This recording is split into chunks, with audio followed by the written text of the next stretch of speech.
Gurukul classes के YouTube channel पर आपका एक बार फिर से स्वागत है।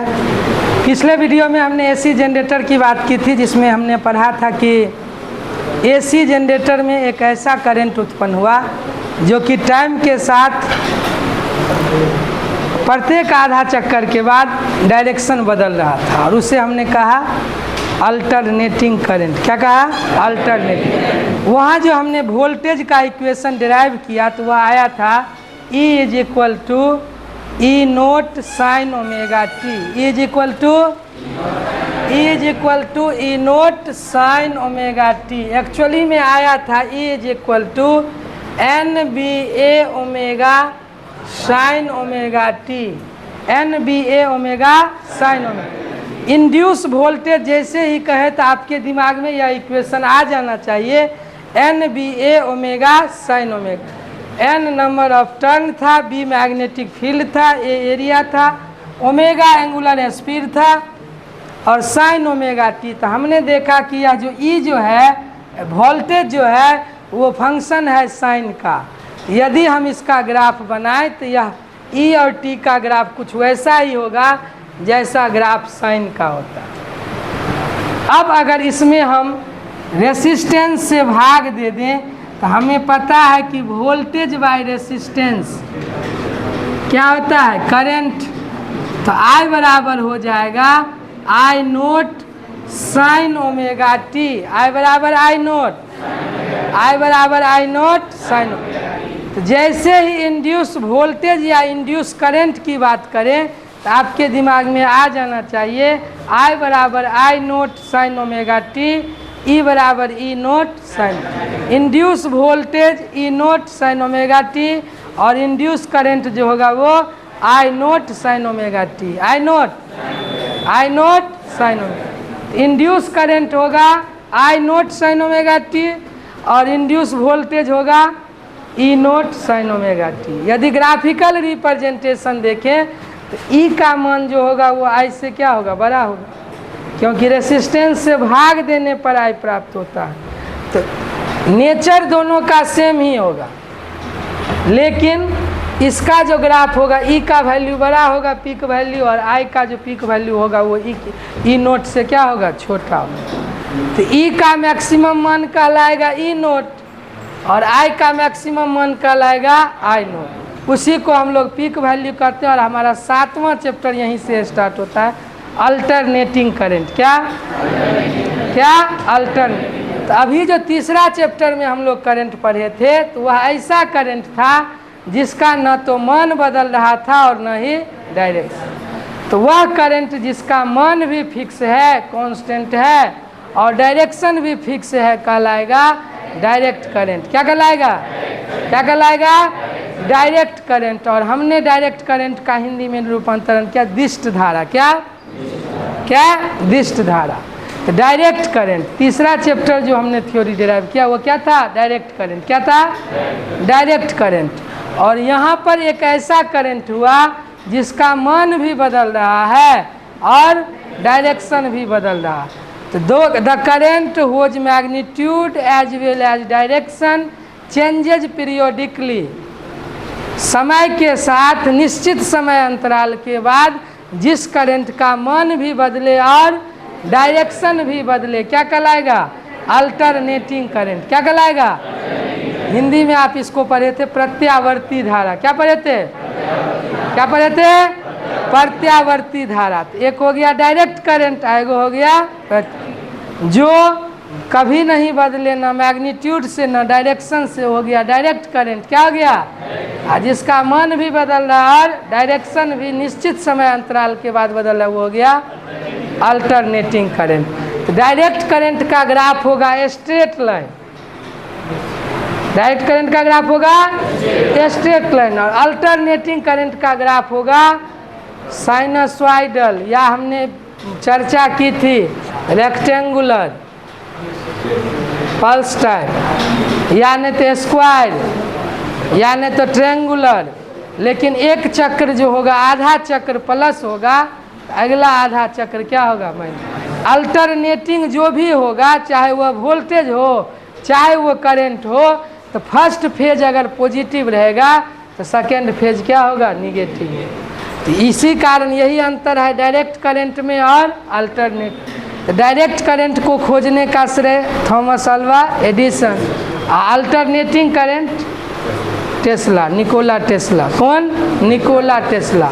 तो डायरेक्ट करंट के खोजकर्ता कौन थे? थॉमस अल्वा एडिसन, और ये थे यूगोस्लाविया के, और एडिसन थे अमेरिका के, सीनियर थे एडिसन। टेस्ला ने जब इसका खोज किया तो उनको बहुत सारे संघर्ष का सामना करना पड़ा, चूँकि कुछ चीज़ें हैं। एसी हमारे लिए आसान है,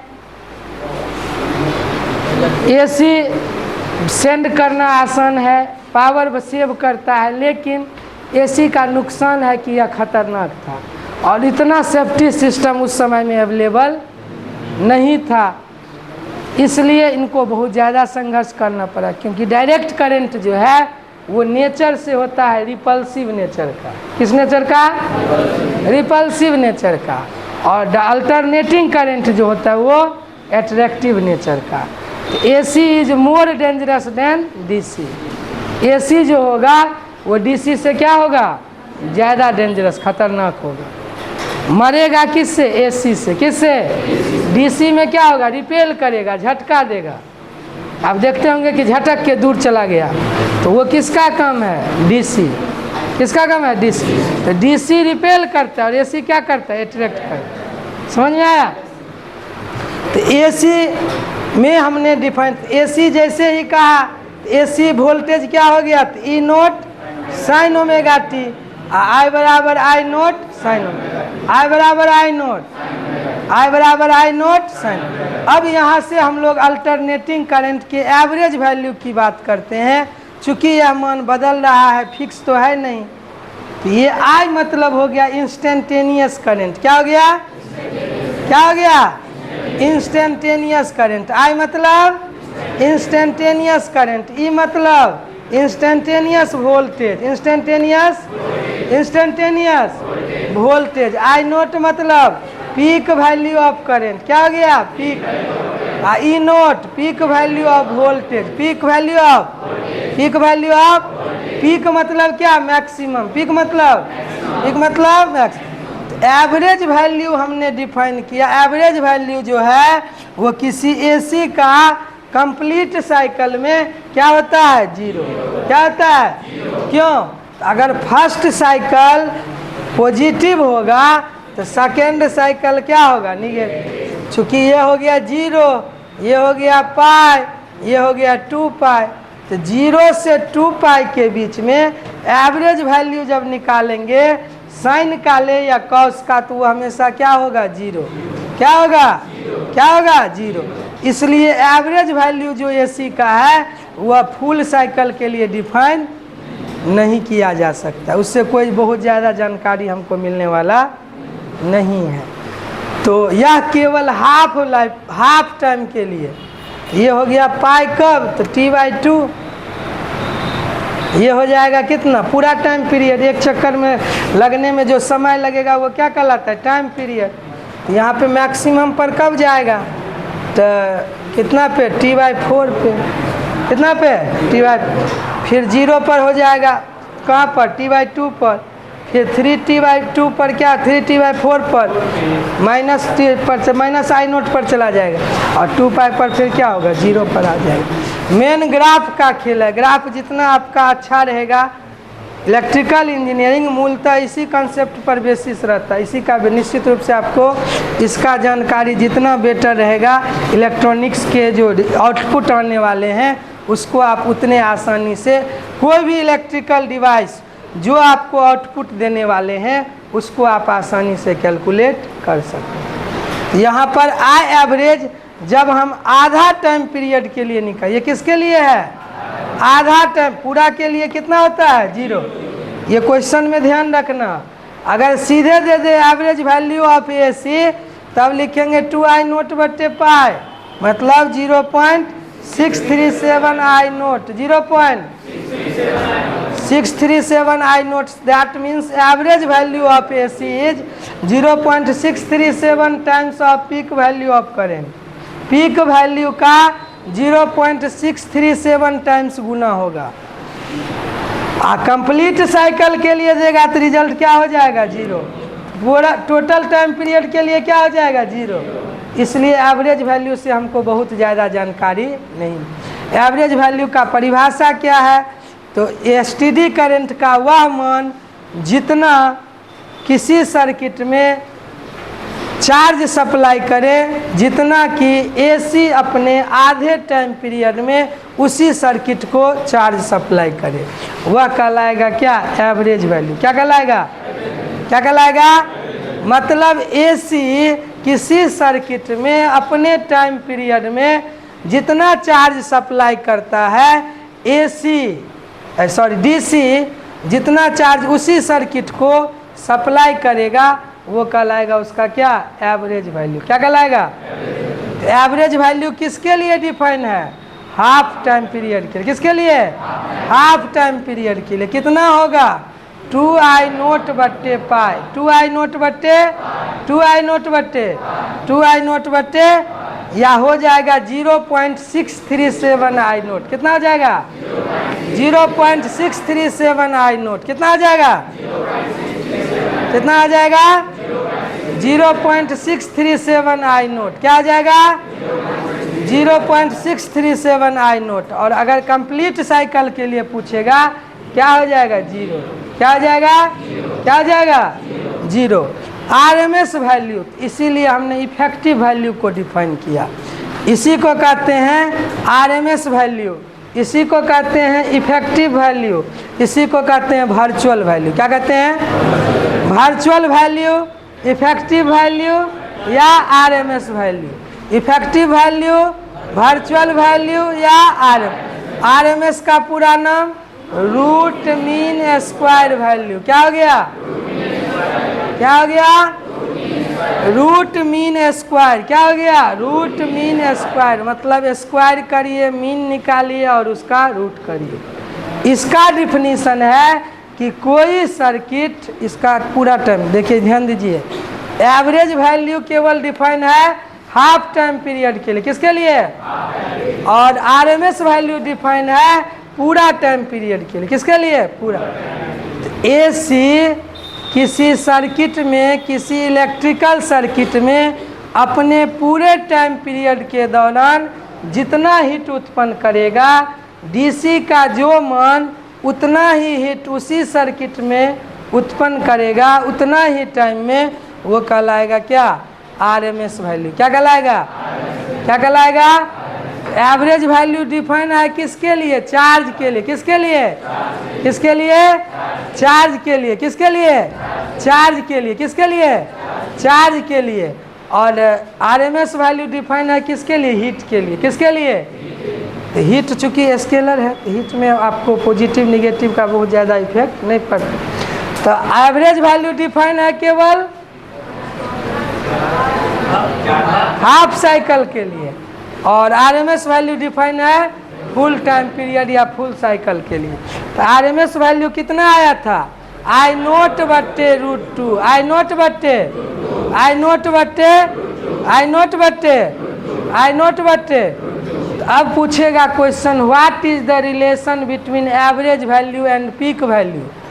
एवरेज वैल्यू एंड, तो क्या होगा, आई एवरेज बराबर 2I naught by pi, 2I naught by 2I naught by pi का मान आप जानते हैं, अगर पुट कर देंगे तो 0.637 I नोट। तो अगर पूछा जाए कि what is the relation between average value and peak value of AC, तो क्या कहिएगा, आई एवरेज बराबर 0.637 I नोट, या नहीं तो 2I नोट बट्टे पाई, 2I नोट बट्टे 2I नोट बट्टे। चूँकि ऑब्जेक्टिव है, मल्टीपल है, तो दोनों में से कोई ऑप्शन दे सकता है। अगर पूछेगा what is the relation between RMS value and peak value, RMS value and RMS value and RMS value और पीक वैल्यू में क्या रिलेशन है, ये आई आरएमएस बराबर क्या होगा, I नोट बट्टे √2, I नोट बट्टे I नोट बट्टे I नोट बट्टे। लगभग हर साल ये क्वेश्चन आता ही है आपके ऑब्जेक्टिव। या तो दिया रहेगा IRMS बराबर I0/√2 या नहीं तो I0 बराबर √2 IRMS। IRMS बराबर I0/√2, IRMS बराबर IR नहीं तो I0 बराबर √2 IRMS, √2 तो IRMS बराबर क्या हो जाएगा 0.707 I0। क्या होगा 0.70। अब देखिए यहाँ पर मतलब RMS वैल्यू जो है वो पीक वैल्यू का 1/√2 टाइम्स है, 1/√2 टाइम्स। अब गौर करिए 70 अगर परसेंटेज में इसको बदलें तो मतलब ये है कि STD करंट जितना कम करेगा अपने 100% में, AC उतना कम कितना परसेंट में कर देगा 70%। कितना पे मतलब 30% का कमी। कितना एनर्जी बचा हुआ, हीट क्या है एनर्जी ना है, और एनर्जी क्या है कंजर्व है। एनर्जी क्या है, एनर्जी क्या है कंजर्व है। तो अगर हम DC के बदला में AC का यूज करते हैं तो कितना परसेंट का बचत होगा 30%। और ज़्यादा होगा इसका पावर जब निकालेंगे I²R तो और ज़्यादा बढ़ जाएगा। अब अगर यहाँ पर हम लोग ग्राफ खींचें RMS का, तो यदि हमारा यह करंट और टाइम का ग्राफ है तो हमको कितना यूज होगा AC में, इसका 70% ही यूज होगा।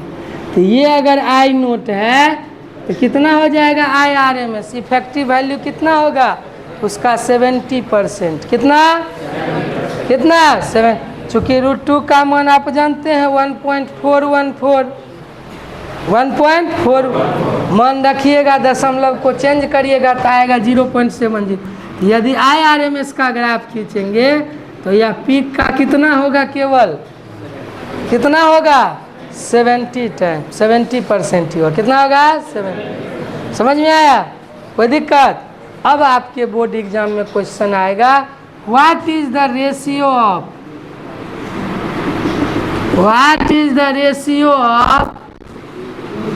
Average value and peak value of AC, peak value of AC के एवरेज वैल्यू और पीक वैल्यू का रेशियो क्या होगा, एवरेज वैल्यू और पीक वैल्यू का रेशियो क्या होगा। तो जो याद रखिएगा रेशियो में जो पहले रहेगा उसको ऊपर रखेंगे, जो बाद में रहेगा उसको नीचे। तो I एवरेज बट्टे I पीक ना, तो आपको पता है I एवरेज का मान कितना I0/√2 होगा। अगर पूछेगा एवरेज और पीक का रेशियो क्या होगा तो क्या याद रखिएगा 1:2। क्या होगा, क्या होगा 1:2। क्या होगा सॉरी 2I0/π, 2I0/π। तो रेशियो हो जाएगा कितना 2:π। कितना हो जाएगा 2:π। क्या हो जाएगा 2:π। क्या हो जाएगा। और कभी कभी क्वेश्चन पूछ देगा कि पीक वैल्यू और एवरेज वैल्यू का रेशियो क्या हो, पीक वैल्यू और, तो पीक वैल्यू पहले दे दिया तो पीक वैल्यू ऊपर चला जाएगा, एवरेज वैल्यू नीचे आ जाएगा, तो रेशियो पलट जाएगा। कितना आ जाएगा π/2। ध्यान दीजिएगा क्वेश्चन क्या पूछ रहा है, दोनों पूछे जा चुके हैं। एवरेज वैल्यू और पीक वैल्यू, एवरेज वैल्यू और का रेशियो क्या होगा 2:π, 2:2। और पीक वैल्यू और एवरेज वैल्यू का रेशियो π/2। एक बार क्वेश्चन में क्या क्या मान दे दिए, कितना हो जाएगा। तो पाई का मान कितना लेते हैं हम लोग जनरली 22/7, नहीं 22/7 2 से कट जाएगा, क्या हो जाएगा 11:7।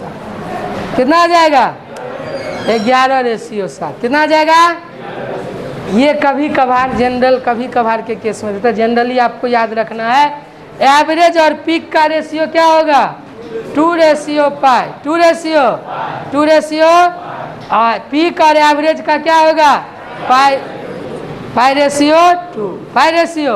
अब इसी तरह का क्वेश्चन पूछेगा आरएमएस और पीक का रेशियो क्या होगा आरएमएस और पीक का आरएमएस और पीक का तो क्या हो जाएगा IRMS बट्टे क्या I0 IRMS कितना है I0 बट्टा √2 I0 कैंसिल हो जाएगा क्या हो जाएगा 1:2 क्या होगा 1:2 क्या होगा। तो अगर एवरेज और पीक का रेशियो पूछे तो 2:पाई पीक और एवरेज का रेशियो पाई/। अब करंट के जगह पे वोल्टेज हो रहेगा तो कोई दिक्कत नहीं है। अगर वोल्टेज का भी आरएमएस पूछेगा तो वोल्टेज का आरएमएस क्या होगा तो E0 बट्टे √2 समझ में आया। अब वोल्टेज का भी पीक एवरेज पूछेगा तो हो जाएगा 2E0/पाई मतलब सेम टू सेम रिलेशन होता है। वोल्टेज देंगे तो वोल्टेज का पीक और करंट देंगे तो करंट। तो आरएमएस और पीक का रेशियो क्या हो जाएगा 1:2 1 इसको उलट देता है पीक और आरएमएस का रेशियो क्या होगा √2:1 क्या होगा √2:1 और कभी कभी पूछेगा कि एवरेज और आरएमएस का रेशियो क्या होगा। एवरेज और आरएमएस का रेशियो क्या हो जाएगा क्या हो जाएगा। तो एवरेज का क्या होता है 2I0/पाई और इसका आरएमएस का कितना होता है I0 बट्टा √2 I0 बट्टा पहला चौथा ऊपर नहीं क्या हो जाएगा। तो अगर पूछेगा एवरेज और आरएमएस का रेशियो क्या होता है क्या हो जाएगा 2√2/पाई 2√2/पाई। और अगर कहेगा आरएमएस और एवरेज का रेशियो निकालिए क्या हो जाएगा पाई/2√2 क्या हो जाएगा। और ये 6 क्वेश्चन में से निश्चित रूप से 2 क्वेश्चन या 1 क्वेश्चन आपको मेंस एग्जाम में भी आएंगे, नीट में भी, सीईसी में भी और बिहार बोर्ड में तो कन्फर्म है आना ही है। ये सारे रेशियो आप याद रखिएगा, कुछ है नहीं। अगर आपको इक्वेशन याद है तो एवरेज और पीक का रेशियो होगा 2:पाई क्या होगा 2:पाई। पीक और एवरेज का होगा पाई/2। आरएमएस और पीक का रेशियो होगा 1:√2। पीक और आरएमएस का होगा √2:1। एवरेज और आरएमएस का होगा 2√2/पाई और आरएमएस और एवरेज का होगा पाई/2√2। कोई दिक्कत समझ में आ गया। काफ़ी महत्वपूर्ण है ये सारे आपके बोर्ड एग्जाम के लिए। ठीक है।